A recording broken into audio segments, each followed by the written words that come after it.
it's finally, this process is wrapping up. You've bounced around different cities and now here. How are you feeling about things? I'm getting there, man. I'm really getting there. I'm excited as each minute goes by. The realization is kind of setting in that one of my lifelong goals is finally here. Tomorrow night, at what point do you scoot forward on your chair with like, uh-oh, this might be the one? At what pick do you think you start to consider? One. I don't know. I'm just going to be so excited, man. The entire time I'm going to be completely scooted forward on my chair, just waiting for my name to be called. I don't really care about what number it is. I just want to get it called. We talked to you a little bit after your workout in Utah. How did you feel that went? Pretty well, man. Pretty well. You know, my goal wasn't to show people that I can shoot the ball, but they saw that during my workouts that I'm improving and that I can shoot the ball.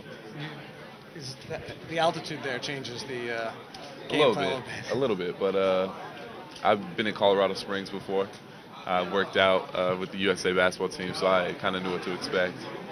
When you look at teams, and if you had a message or something you've been trying to get across to teams as you've met with them? I'm coming in to contribute right away, 100%. I'm here to win. I'm here to play defense, and that's pretty much my main message. I'm here to contribute right away. At what position? Put me on the basketball court. Aaron, you had 2 workouts with the Jazz. What did they want to see from you the second time? I'm not sure. I think they just wanted to get to know me a little bit more personally. Whether maybe shooting the ball that well was kind of a fluke, or whether I can actually do it. What do you think? What do I think? I think I can shoot the ball pretty well. When I watch your film, your passing is elite level and then probably enters the league. You. Where's that from? Like, is that something you've always had? Is that something you had to develop? I suppose so. I think passing and dribbling, I think those are 2 things that you have to have with basketball. I don't know, that's just me. You know, all my life it's been dribbling and passing. That's some things that you do every single time you come out on the court. I went back and read an old Archbishop Mercy or whatever it was, high school article from you, and you said you wanted to play point guard back then.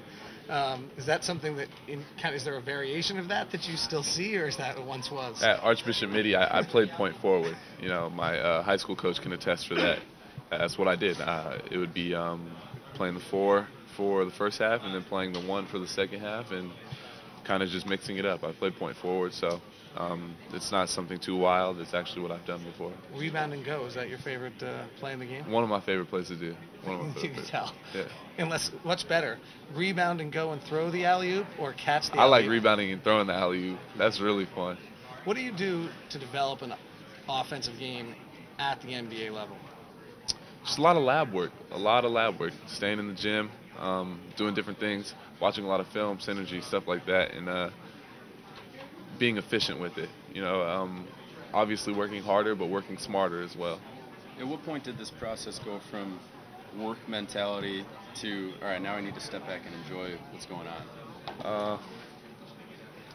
I don't know. It's still kind of the work mentality, man.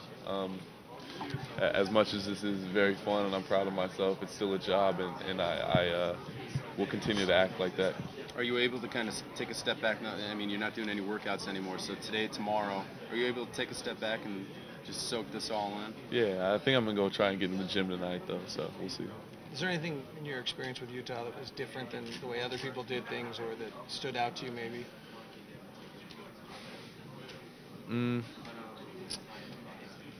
It's a very, I think, community-oriented place. I think that the fans of Salt Lake City, they really enjoy the team and really have their back. And they're not fair weather fans at all. You know, they're with them through thick and thin. You have, let's say if you're between 5 and 8, you have Utah, Salt Lake City. You got 2 major markets in Boston, LA, and then you got one that's closer to home. Do you have any feeling as you kind of get into there, any preference as things play out? No, man. Whenever my name can be called, I'll be happy. Thanks, sir. What separates you from Noah Vonleh and Julius Randle? Motor, defensive intensity. That's pretty much it. So those are the 2 main things I believe. Why do you feel like you can be one of the best players in this draft class? That's just how I've always felt. I'm not sure. What does it mean to be kind of 24 hours away from kind of your dream? Means a lot. I mean, I think it'll really set in tomorrow when I get in my suit. I think that's when it'll kind of feel a little bit more real. Still, it kind of feels unreal right now, but once I get there, I think I'll love it. What do you think your realistic draft range is right now? Probably about 4 to 8. And if you slip past 8, how's that going to feel for you? Wouldn't feel great, but if I slip past 8 and get picked up by a different team, then so be it. That's how it goes. Would Sacramento be something you'd like because it's closer to home? Oh, definitely. I would enjoy playing for Sacramento. It's maybe 50 minutes away from my house. It would be a good place for me to start at. But, like I said, it's wherever anybody wants to pick me, I'm willing to play. How many teams did you work out for? Worked out for 5. And what was the most difficult workout, strangest workout? Probably Boston was probably the most difficult just because at the end they made us run. That was just the most exerting, but it still wasn't even that bad. Are there any NBA players you've talked to get advice from? A couple people. Andre Iguodala, I was shooting texts with him back and forth. And, it's simple. He just told me to keep it simple, just enjoy the process and stay in the moment. Do you have a gym lined up for tonight? You said you might go find one. Do you know where you might go? Yeah, I think I might go to the NYAC. We'll see.